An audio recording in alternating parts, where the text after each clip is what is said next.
tell you that this is the hardest show they've ever done. It's because we did a show that should have been done nine days episodes. We did it in 7, and they'll tell you in the same breath that it's the best thing they've ever done.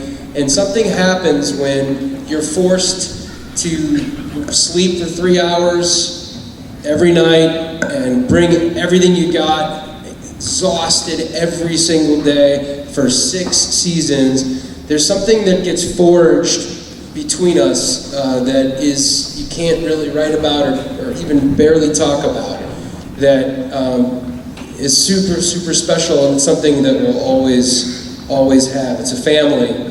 And like Zan's saying, that it's just as much as you guys see our faces. When we think of it, we think of it as a huge team, special team effort. And you should, if you see them, if you see the prop folks out in the street, if you see Randy and Maggie or Brian, give them a huge hug and thank them, because they can't be thanked enough for all the stuff that they've done.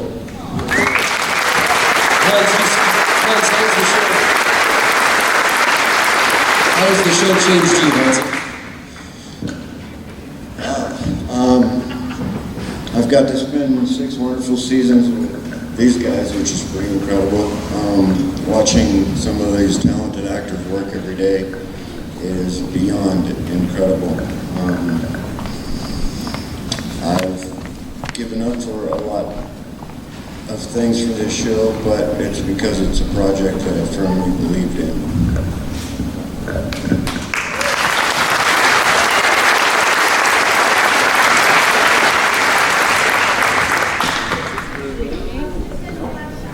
Are we still talking about my outfits, or? Okay.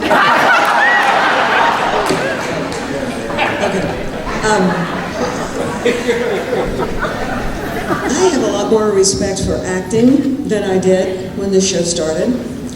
I've only done 1 other series, and the character I played was...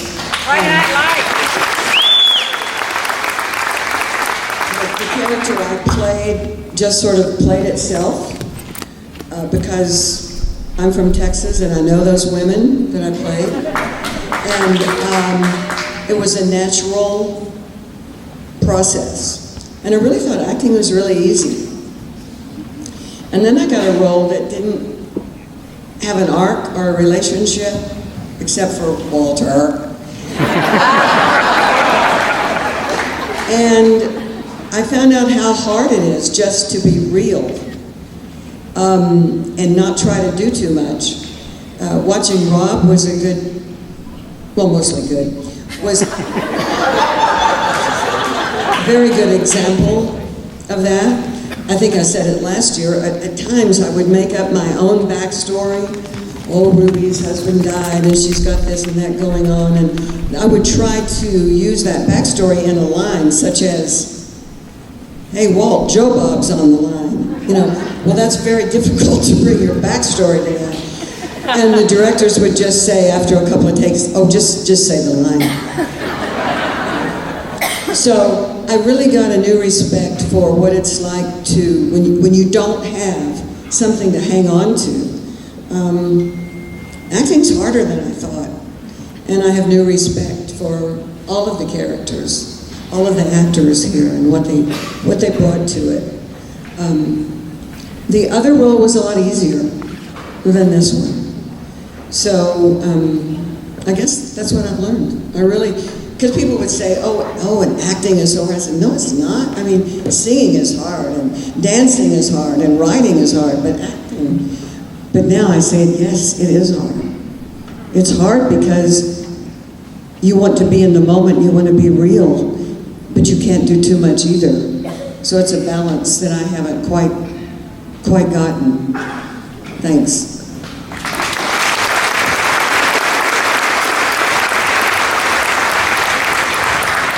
My daughters came on the set for the last couple of days, and the real high point was to get to meet Luann after Friday Night Lights, and get to actually see her in the flesh and stuff.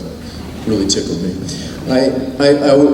As you go along in your career, sometimes you have a sense that a certain actor just got the part of their life.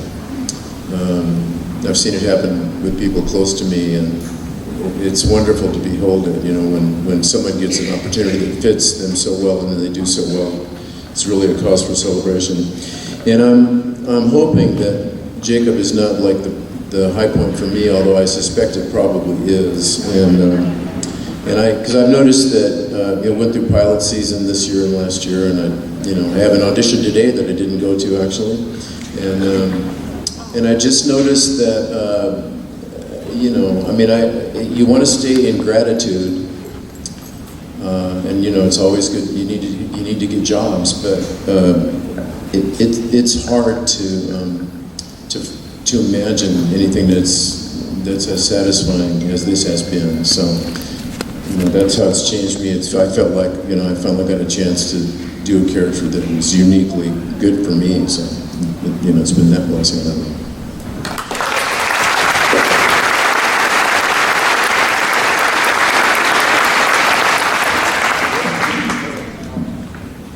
I didn't change a bit.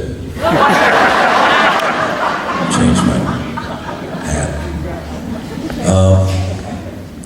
Yeah, I was interested to hear what Ace said, because, he so fully inhabits that role. It makes it extremely difficult for me to dislike him. It takes all my acting abilities in the world to make up reasons to hate Jacob. And he's actually a pretty decent guy, really. Maybe a little bit misguided in the way he goes about it, but where he's heading is awesome. But anyway, it's another story. This is a role of a lifetime for me. I've wanted to have a role like this, and it never happens because they don't write them, and then you don't get them. It goes to some really famous person, typically, like that other one. So yeah, I'm just eternally grateful that I got, I got to do something the way I wanted to do it, the kind of acting that I like to do, that maybe it's unfashionable or it's just the way I like to work, and I think it just aligned with the stars and the writers and the producers and the books that Craig wrote. So I'm just eternally grateful, and I got to work with all these people. Is Johnson here? Has he been? Hey, can I just point out that lady in that pink t-shirt over there? What does your shirt say? You. What does your shirt say?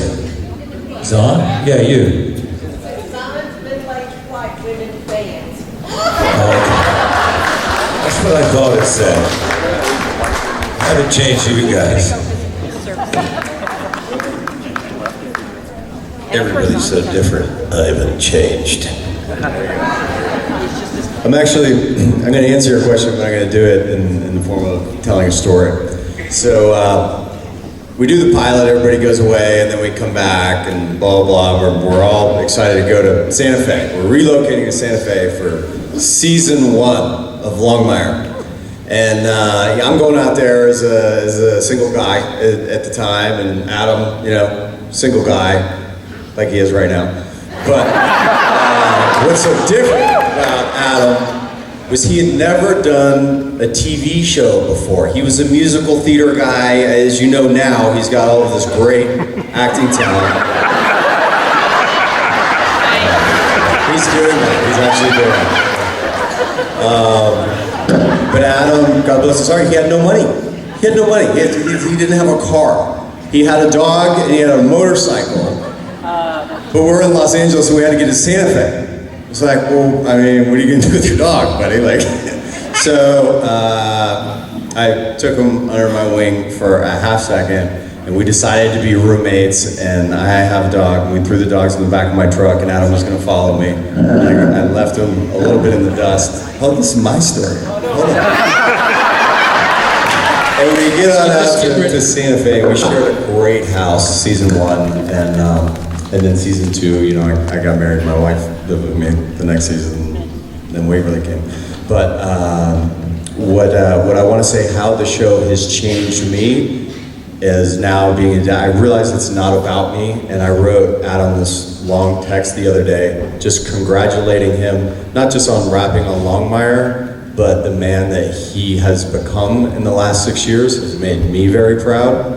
And so I just wanted to thank him for letting me witness that.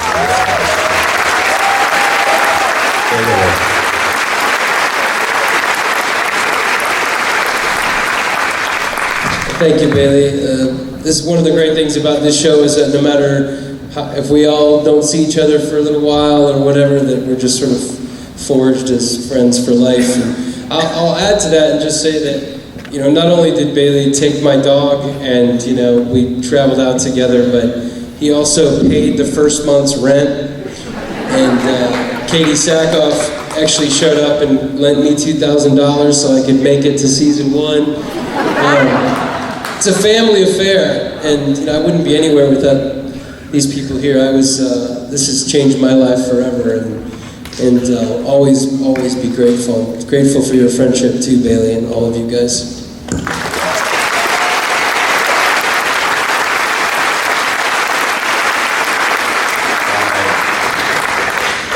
Yeah, this has been an amazing thing. I've been on TV for a long time, but I've never been involved in anything like this. And look at this thing. I mean, Longmire Days, you know? What TV show has a festival? You know?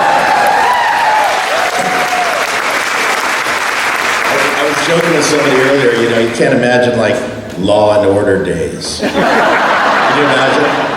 Like, oh my God, this is grim. Everybody's dead. So bloody. I guess the show's bloody, but we love the blood that we throw at each other. The Maggie blood. You've never given me blood. I never got a jar of blood, Maggie.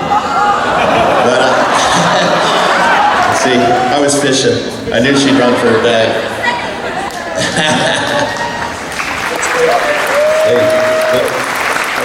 But they did share time together. I love it. Yeah, the show's just been a phenomenon. It's been great, and love all these guys also. Everyone here. Adam, good friend. To the end.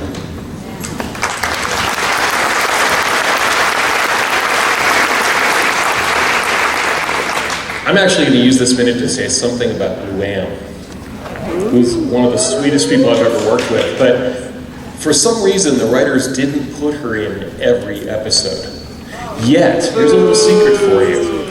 If you watch her chair at her desk, if it's a scene she's not in or episode she's not in, her presence is so important there on the set that we often put one of her sweater vests over the chair to imply her presence there, something to watch for.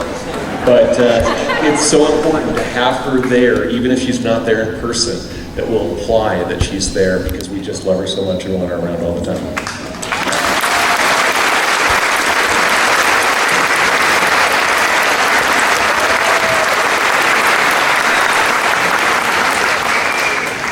And if you're at that auction tonight, you might see a sweater vest in the auction, just saying. I think I've perfected my art of making blood and vomit. I'm just going to throw that out there. And it's Is the blood edible? not this blood. I haven't. Oftentimes we have to make blood that has to come out of an actor's mouth, so it has to be biodegradable, edible. Other times it's on wardrobe, it'll have a little soap in it so it will wash out. Meg's not the only one who carries blood. Makeup, wardrobe, props. Also when we have a scene where someone vomits, there's at least 4 departments involved. So bring in the vomit squad, and everybody is set dressing is putting in theirs, props are putting in theirs. There's a lot of things we do that are really kind of gross. So I can't eat this? I can't eat this? No, this blood not edible. I was recommending it for the pancakes. It can really be tasty, but no, don't eat this. Maggie, I have a question about what you do, you and Randy do. You have kind of specialized in blood. As you have developed this, has what you've done expanded beyond just the 2 of you and other special effects experts? Have you taken what you've done with this and spread it in the industry? In other words, have you flooded the industry with your blood. It is kind of proprietary, I'll be honest. Years ago, Randy and I worked on a show called JFK. And the guy that was the prosthetic guy who did, I hate to give away the plot, but who did some of the work on the presidential motorcade, he and I got together and we talked about it, and we kind of bantered back and forth, and then for years it was like, let me try this, well, let me try this, or what about this, or something would stain, or something would not, the color's not right. And then by the time you get the color right, we switch essentially from film to HD. And now instead of it being on film, it's on a computer chip. And everything is much brighter. And so you have to change the color as a result of that. Same way with vomit. You have to make sure that it's color correct and it's palatable and it's not something that an actor or an actress is allergic to. And so yes, I've sold blood before in the industry. I'm not the only one that does it. There's some out there that is just absolutely fabulous, but I know what mine does, and I know it doesn't stain clothes or hair or skin. And I've argued with our production manager for 6 years over this, and I think this was actually the first year that Pat McKee did not argue with me on, is it going to stain the carpet? Is it going to stain the clothes? It's like, no, it won't. I promise it won't. Can I just tell one Adam story? Okay. First season, Adam's coming in on his motorcycle, and we're shooting out in Glorietta. Adam, God bless him, goes to Albuquerque. Instead, that's south of Santa Fe, Glorietta's north. And so we're all sitting around going, hey, Adam's going to be here any minute. Any minute. He'll be here any minute. When we finally get in touch with him, Adam's going the wrong direction on his motorcycle in the snow, and he comes back. Now his scene is he comes driving up in his that really sweet Trans Am with the eagle on it, and people are shooting at him from this compound. Randy's there. We also have Renee, our daughter here, who has served on our crew as well. She's come in and so we rehearsed the scene because we're a little bit on our, behind on our time schedule. And so Adam drives up, he gets out of the car and he stands there, and then all of a sudden Randy and Renee pop up behind this berm. He can't see with his gun that's half the length of this table and shooting at him, and Adam's like, are you supposed to do this? Randy's like, it won't sting too badly. And Adam goes, what are you supposed to hit? Randy goes, your belt buckle.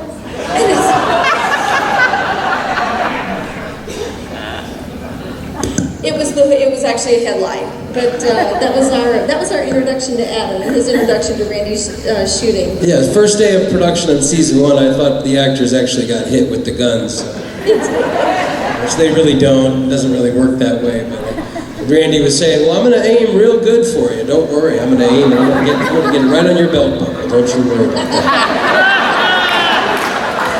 We were friends immediately. And then our stunt coordinator, Chris Howell, walks over and he goes, Randy, damn it, quit talking to this kid this way, he's terrified of you.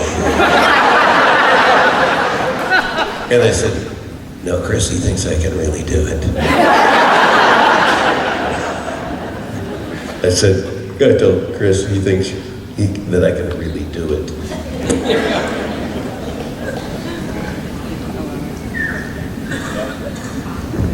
The lady in pink. You guys talk about your relationship. I was wondering if you could tell us a few funny stories from the set, perhaps, that you might not have heard. Thousands. Hundreds. Endless. Can't think of one. What's funny? There's so many things, right? I got one that happened this season. There's a scene that happens, I can't give away too much, but there's a scene that happens where I come out of nowhere to sort of save the day in a way. And I'm supposed to be kind of undercover, and so, I come to set and I'm thinking, you remember this. So I'm supposed to be undercover, and I kind of pop up and out of nowhere, whatever. I get to set, and the props department has a grass, like a huge bush that they've put into like a headpiece. And they're saying, "Okay, Adam, we're gonna put this on." And I just looked at him as though I would be hiding in the bushes with it on my head. And I'm thinking, you gotta be kidding me. And I look over at Rob and Zahn, and they're crying, laughing. They put him up to it the day before. So there's a lot of shenanigans. Hey, Adam, you remember the day at the Caldera when you came screeching up and I think that really sweet Trans Am? Okay, I'll tell that one. So we had a day at the Caldera where this was last season, where I pull up in the Trans Am and I'm like, "Sheriff, I'm here. What do you need? You're calling me. What do you need?" And everybody's there. There's like a bunch of people there, in the front of his place. I pull up and I planned it out several days prior with the costume department that I thought it'd be fitting if I showed up for the first take looking like Richard Simmons. So maybe someday I'll release that photo, but I had short shorts, my belly sticking out, frizzy hair. And I run in, I get out of the car, I look at Rob, and I say my line, and he looks at me and just keeps going on. Like nothing Just seemed normal to me. I mean, I didn't see what was funny about that. I thought that's what you did on the weekends, dude.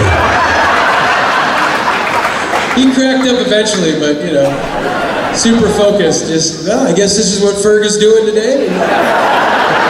Just getting the job done. So. Every day, all day long. It's all day long. I just can't even, I don't know. Hey, got any Get the story? Ruby and I play hangman, there's that. We play hangman in between scenes for 6 seasons. We play hangman together. Even in the middle of scenes, she'll drop something off at my desk. I'll be like, "Ferg," and it's hangman. And then...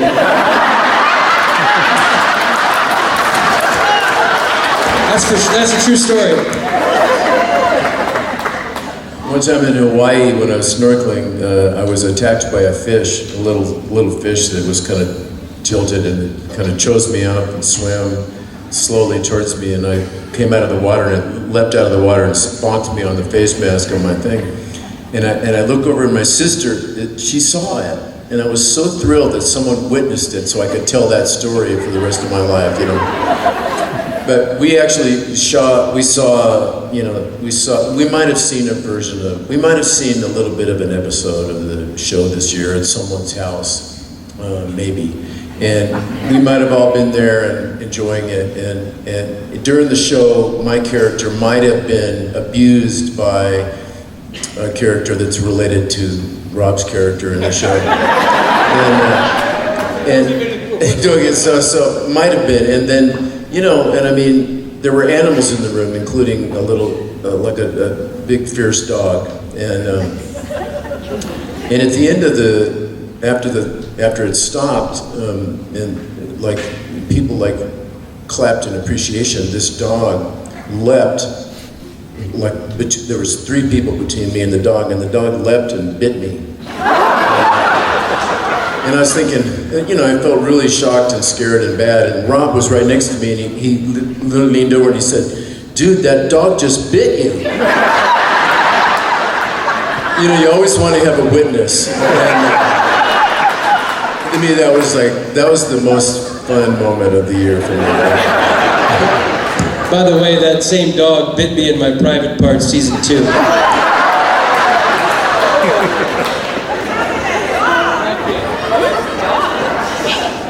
Let's go over on this side. Talk about the music. What about who? Part of the show. Music. Yes. Well, I have to say the right people to talk about that aren't with us, but perhaps tomorrow at the talk, if Greer or Hunt are there. This is all done back in LA in editorial, and I have to agree. I think the music on the show is great.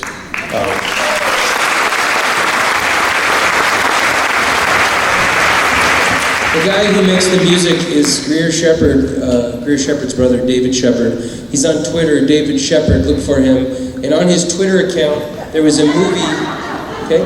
There was a video that was made about the music that Adam Blooming, one of our directors, made about David Shepherd's music, and it's fascinating. If you haven't watched it, it's a good way to learn about it. We want the music on a CD. Really? Yeah. Where? All right, ma'am? You. I really appreciate the fact that there were so many really good roles there for the Native Americans. And, but I have a question to A. Martinez. I think you might not be of the native tribe, right? Yeah, I'm native blood. Do you? Yeah. What's that? Pekin and Mescalero. Thank you. Because I was concerned, I was interested in knowing why there were why you wouldn't have been a Native American in that position, but I appreciate that. Thank you. Also, And I have followed your career for a very long time, so every time I see your name in something, that means it's going to be good.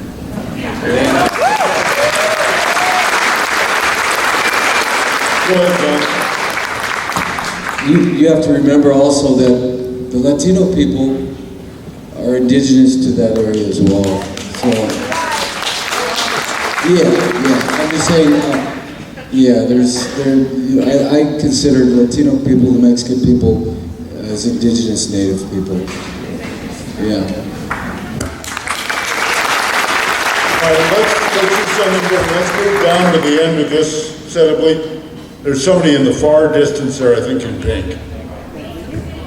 I want to know that Walt Longmire is going to be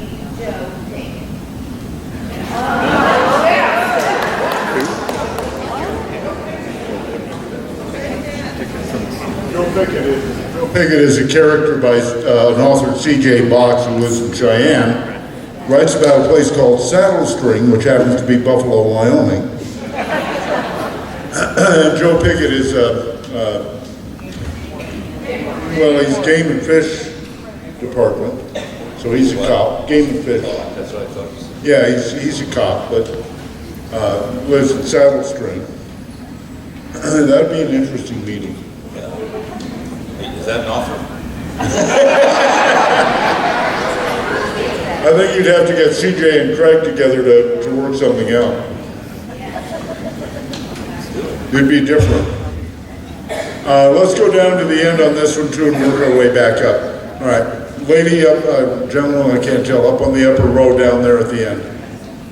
My eyes aren't what they used to be. Yep, there you go. I think red, yeah.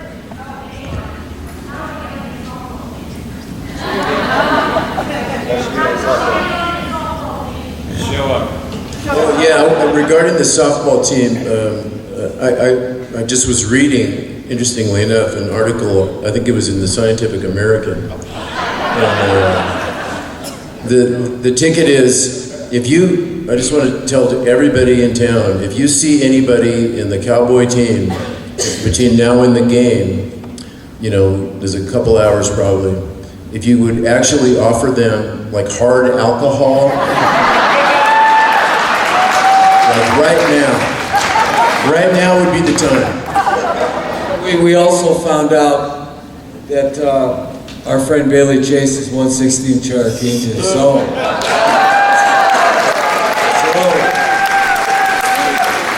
as the only cast member to play softball the last few years, others have relegated to umpiring and third base coaching. We're gonna kick your butt.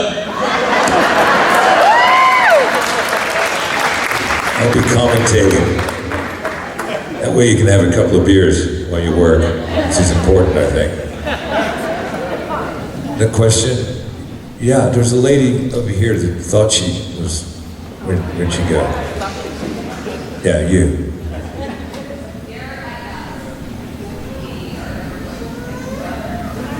Katie Sackhoff? What do you want to know about her?